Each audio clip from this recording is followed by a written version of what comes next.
Chapter 3. A Very Nice Maid.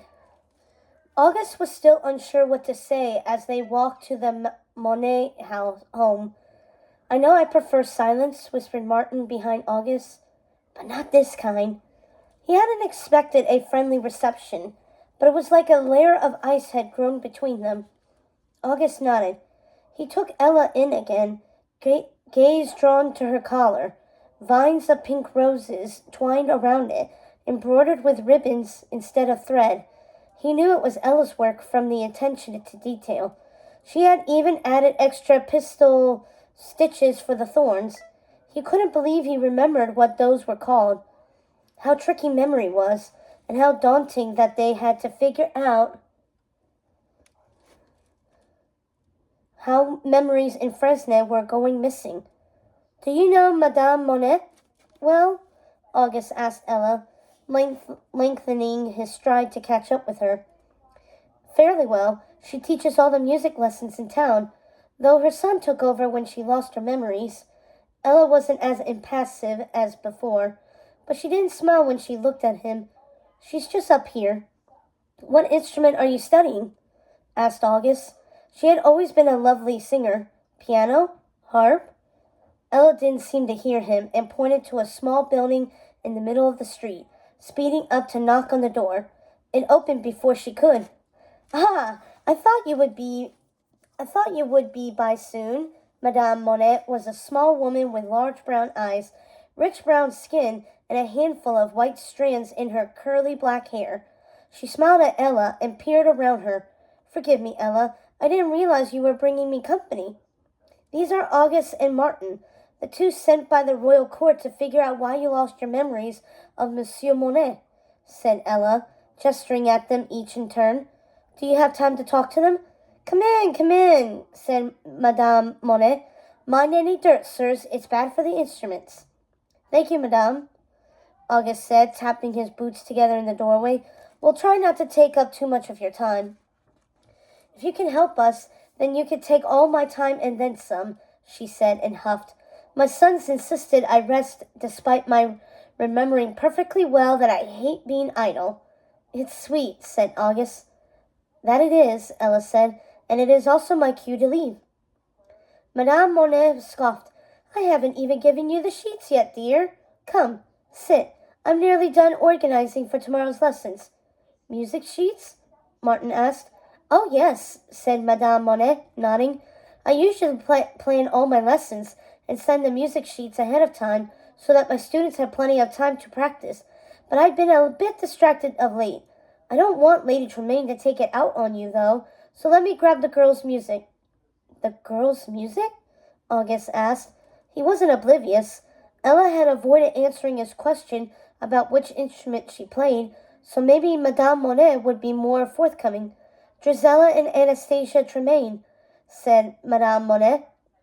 "Those two have been my students, and dear Ella has suffered through my teaching them for years." Ella, staring pointedly away from August, softly said, "I would hardly describe it as suffering." "Are you taking lessons as well?" asked Martin, stepping up beside them. "Oh, no," said Ella. "Lady Tremaine doesn't think I need them." Madame Monet went quiet, lips pursed, and studied Ella. "Come," she said, much more gently. "There's no need to rush off." She led them upstairs. Music notes were carved into the walls in swirling designs and lined the door frames. She touched one at the top of the stairs. "This is a lullaby I sang to Oliver when he was a baby. I know now that my husband, Quentin, carved it." She smiled sadly. "It's the strangest thing. I remember all the love. There just isn't a person involved in it anymore." She led them to a small table upstairs. Martin held a chair out for her, and August moved to do the same for Ella. However, she reached for the chair as he did, his hand gentle over hers, and she pulled away. August sat down without looking at her again. "Do you remember when you lost your memories?" asked August, hoping no one else had noticed the chair debacle. She nodded. 3 days after my birthday. It only took a few hours for Oliver to notice. I didn't believe him at first." Martin pulled out his notebook and started writing. August always learned best by listening. Oliver tutors several young children in music and mathematics. He leaves before me some mornings and studies before working, so I was alone for most of the morning, she said and swallowed. I got ready for the day like I always do, or at least I thought that was what I always did. It was simply another ordinary day to me. Please be as detailed as possible, said August gently. Even the smallest detail might help. She nodded. I woke up a few hours after dawn, washed and dressed in what I'm wearing now. My mother made the dress, and Ella did some of the alterations. I put on my necklace, a birthday present from Quentin before he traveled up north to complete a commission, and played a bit before my first lessons. Nothing fancy. She gestured to a violin case and music stand near the window. I went to my first student of the day. Nothing seemed wrong. I passed too many people to name on the road, but didn't really talk to anyone. I returned home a little after noon. Oliver returned later and was confused to not find me writing my usual letter. I had no idea what letter he was talking about or who I was supposed to be writing. I don't think I shall ever forget the way Oliver looked at me, as if he might weep. I dream about that look now. She sniffed and squeezed her eyes shut. Here, August said, and handed her a handkerchief. Take your time. Martin rose, expression grim. I'll make tea. He moved to the small hob in the corner and busied himself with a kettle and packet of tea from his pocket. Ella watched him go. He was taught that warm drinks make everyone feel better, said August. Martin had never been sure how to comfort someone and clung to having something to do with his hands. Smart teacher, muttered Madame Monet. According to Oliver, I've been writing my husband every day, and he's been doing the same. We agreed to write that much since he was planning on being gone for 3 months.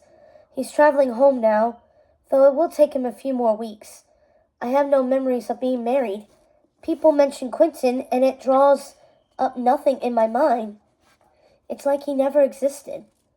Did you and Oliver discuss what happened the last time you saw your husband before he left? She nodded. We did. Oliver says Quentin cooked dinner, and I can remember the meal. But since he doesn't exist in my memories, I think Oliver cooked it. But he hates cooking, said Ella. I know, Madame Monette laughed, though it was forced. It's odd. I don't actually remember Oliver cooking. I assumed he did, because who else would do it? If it had just been Quentin and I, would I even remember the meal at all? That was an interesting question. In forgetting one person, could people have forgotten entire events because there was no reason for those events to happen if the forgotten person wasn't there? If Oliver hadn't noticed she wasn't writing letters, how long might she have gone with no one noticing she had forgotten Quentin? August asked a few more clarifying questions about the days leading up to her memory loss and the day of, and Martin began making a timeline of events in their notes. Madame Monet hadn't noticed anything unusual before she forgot her husband, and insisted everything was normal save for the anxiety over who would forget next. There had been no warning at all. Is this the necklace Monsieur Monet gave you? Asked Ella, and she pointed toward the golden chain around Madame Monet's neck. Half a locket hung from it, a small portrait of a man inside. Is that him? Asked August. It is. It's quite useful since he's gone, she said, face lighting up. He had Natalie make it for my birthday, and has the matching piece with my portrait in it, apparently. I didn't look at the portrait that morning, thankfully, or else I might have been very confused. Do you remember receiving other gifts from him? August asked. She shook her head. Either I believe that I've always had that item, or I believe someone else gave it to me. And nothing has triggered any of the lost memories to return? Asked August. No, nothing. We tried everything the physician suggested, and it's like Quentin never existed for me at all. I don't remember meeting him. I don't remember falling in love with him. I don't remember our wedding, she said and sniffed. I remember a wedding. I remember Oliver, but all the small, intimate moments that relationships are built off have been stolen from me. I'm afraid to sleep or dream in case I forget him all over again before he returns. Nothing should stop you from dreaming, Ella said, and handed her a handkerchief. It's not fair. Madame Monet gripped the necklace tight and took a deep breath. I should feel things when I think of him, shouldn't I? Or his scent should be familiar. Should at least know his face and see it in Oliver's. It isn't fair. Losing people changes us, August said, chest tight and eyes burning. August didn't even want to consider losing his remaining memories of his mother. The ones he had were already fuzzy and fading. If he lost them, he would lose her for good. But your husband is coming back to you. He's crossing the kingdom for you. You can certainly grieve what you have lost, but you can still make new memories together. I notice there's no promise to return my memories in that speech, muttered Madame Monet, clutching her locket. We don't make promises we're not sure we can keep, Martin said plainly. Ella's lips pinched together, but Madame Monet nodded. Even after so many years, August recognized the open honesty and worry on Ella's face. She was terrified for the people of Fresnes. Well, at least you're honest. Madame Monet took a deep breath, settled her hands against the table, and locked her gaze with August's. What else do you need to know? It would help if we could speak to Oliver, said August. He should be home soon. Soon? Asked Ella. Any minute now, Madame Monet said. He was tutoring one of my students this morning. The boy's close to stealing my job entirely. Ella twisted and glanced out the window, clutching the music sheets in her hands. Forgive me. I didn't realize we had been talking for so long. I need to head out. I told Lady Tremaine that I would be home early. August still recognized that unease in her voice, too. Of course, dear, said Madame Monet, and her lips pinched together. You do whatever it is you need to. Let me walk you to the door, August said, and rose before she could protest. She didn't accept his offered arm and wouldn't look at him as they left the room. Stepmother is very particular about punctuality, said Ella, once they were alone. She's very strict, you know, because she wants the best for her daughters.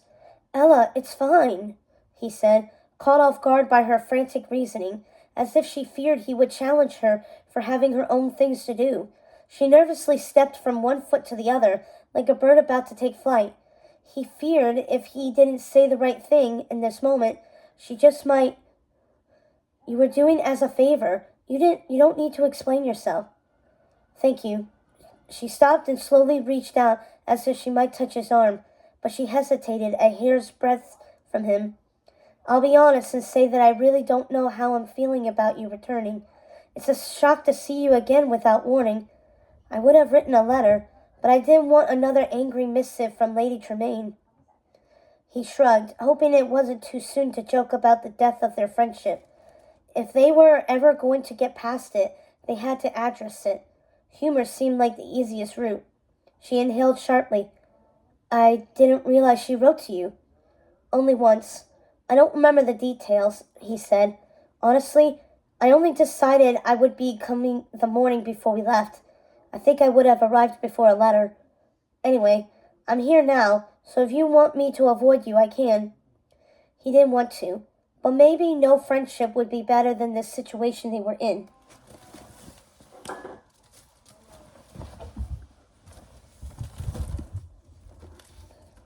No, I don't want that. I'm sorry, she said, shaking her head. I shouldn't be distracting you from work, though. Tell me, Sir Schooling, how many of us must forget someone before a fairy offers a wish to fix it? Good. He could deal with light teasing.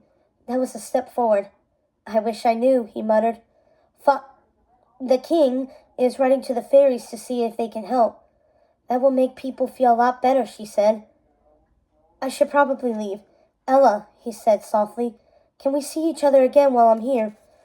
I'll introduce you to the others and show you around town, she said, and moved out of his grasp. I'll come find you. All right. All right? He sighed. That wasn't what he had meant, but they had to start somewhere. He took a breath and tried to keep the disappointment from his voice. That would be great. Thank you. She smiled and shooed him back inside and waved goodbye. August watching her go until she rounded a corner down the street. Better than nothing, he muttered, and went back inside. Martin and Madame Monette were discussing how her day-to-day life had changed after the memory loss. August took a seat, letting him speak. All they needed now was Oliver's version. Soon enough, there was a knock on the ajar door. Mother? A slender young man with dark brown skin, wide black eyes behind silver spectacles, and his hair in meticulously ordered twists poked his head through the doorway. Oh, hello? Oliver, perfect! These are the men sent to investigate the memory loss. Madame Monette's face broke out into a wide grin, and she beckoned him inside. They have some questions for you. Of course, he said, and glided into the room. He was lithe and light-footed, and he held a well-worn but equally well-cared-for case against his chest. A silver charm in the shape of a music note clinked against its handle. He was a good head taller than his mother, but up close it was clear he had inherited her broad nose and easy smile. He set down his case and then offered his hand to them in turn. It's a pleasure to meet you both. I'm happy to help. We'll do as much as we can ourselves and then return to court to get whatever help we need. August took his hand, surprised by Oliver's calloused fingers. Music had never been one of his strong suits. August's arm bumped the case, and it tumbled from the table. Martin, moving faster than August had ever seen him move, grabbed the handle before the case could hit the floor. A moment later, Oliver's fingers grasped Martin's hand. Oliver yanked his hand back and laughed awkwardly. Martin set the case back on the table.